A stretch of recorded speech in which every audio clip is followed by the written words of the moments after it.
Bismillahirrahmanirrahim. Assalamualaikum warahmatullahi taala wabarakatuh. Allahumma salli ala Sayyidina Muhammad wa ala ali Muhammad.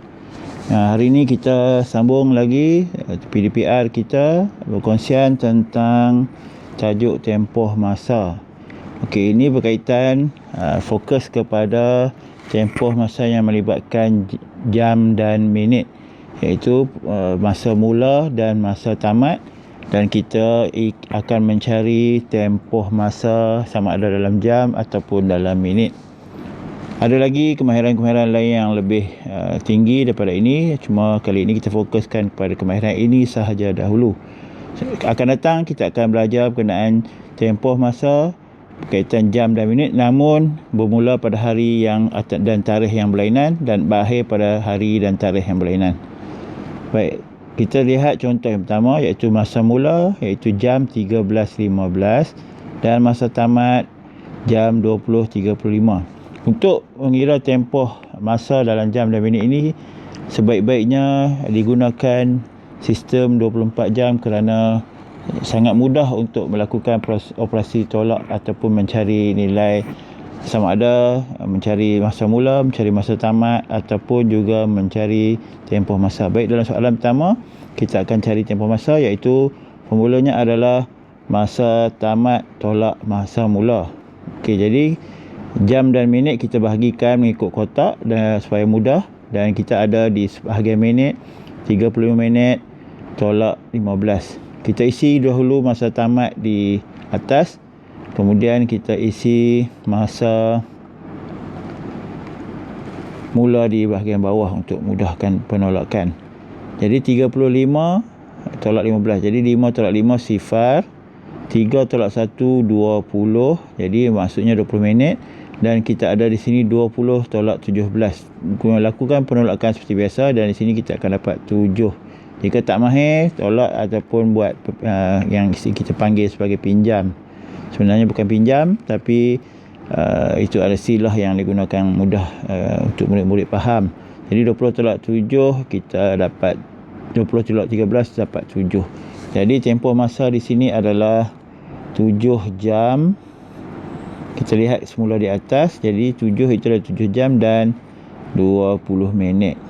Tempoh masa yang terlibat dalam soalan ini. Soalan kedua saya ringkaskan sebab saya dah terang yang pertama, jadi yang kedua kita tunjuk sahaja.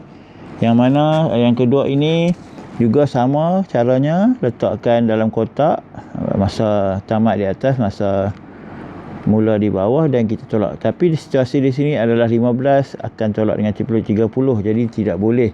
Jadi kita ambil daripada 15 ini iaitu jam, kita jadikan di sini tinggal 14 jam. Jam kita ambil 1 jam bawa ke minit. Bila ambil 1 jam bawa ke minit, jangan lupa kita bukan ambil 10 seperti penolakan biasa. Kita sebenarnya ambil 60 bawa ke minit, jadi dia akan jadi 60 tambah 60 di sini. Jadi kita akan dapati 15 tambah 20, kita akan dapat 75. Jadi kita potong 15 dan 60.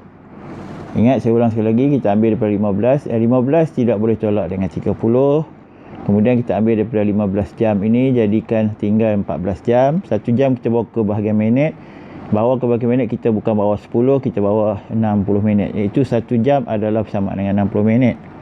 Jadi di sini kita tambahkan 15 minit asalnya tadi dengan 60 minit yang kita bawa daripada bahagian jam tadi, dan jumlahnya adalah 75. Jadi sekarang kita boleh tolak 75 dan 30. 5 tolak sifar, kita akan dapat 5. Manakala 7 tolak 3, kita akan dapat 4. Kemudian 14 tolak 14, kita akan dapat di sini sifar. Jadi jawapan yang kita perolehi adalah 45 minit tempoh masa yang ditanya di dalam soalan ini. Lihat pada soalan ketiga. Okey, ini dalam sistem 12 jam, iaitu 6.20 AM dan berakhir pada 3.15 PM. Okey, untuk memudahkan, pengiraan, kita perlu tolak tempoh masa yang kedua-duanya ke dalam sistem 24 jam. Jadi 3 tambah dengan 12. Sebelum ini murid telah belajar kemahiran sistem 24 jam, menukarkan kepada sistem 24 jam kepada sistem 24 jam dan sebaliknya. Jadi kita tak perlu terangkan lagi sini. Jadi kita dapat di sini 15 jam 15.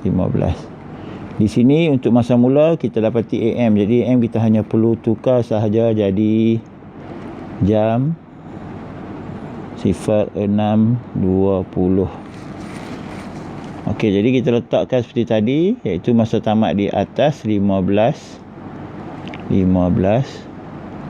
Kemudian jam untuk masa mula 06.20.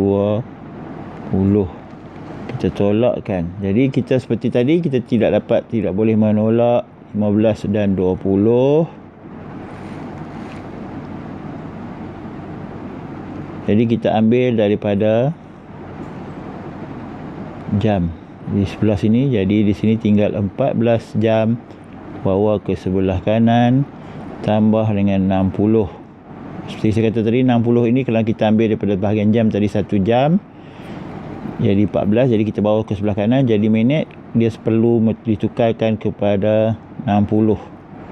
Jadi sekarang di sini kita ada 75 minit.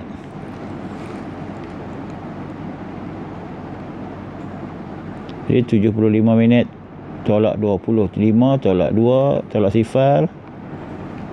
5. 7 tolak 2 5. Dan 14 tolak 6 jam 8. Jadi tempoh masa yang kita dapat di sini adalah 8 jam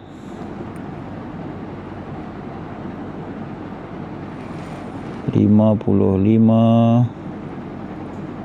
minit. Jadi setakat itu dulu penerangan saya untuk kali ini.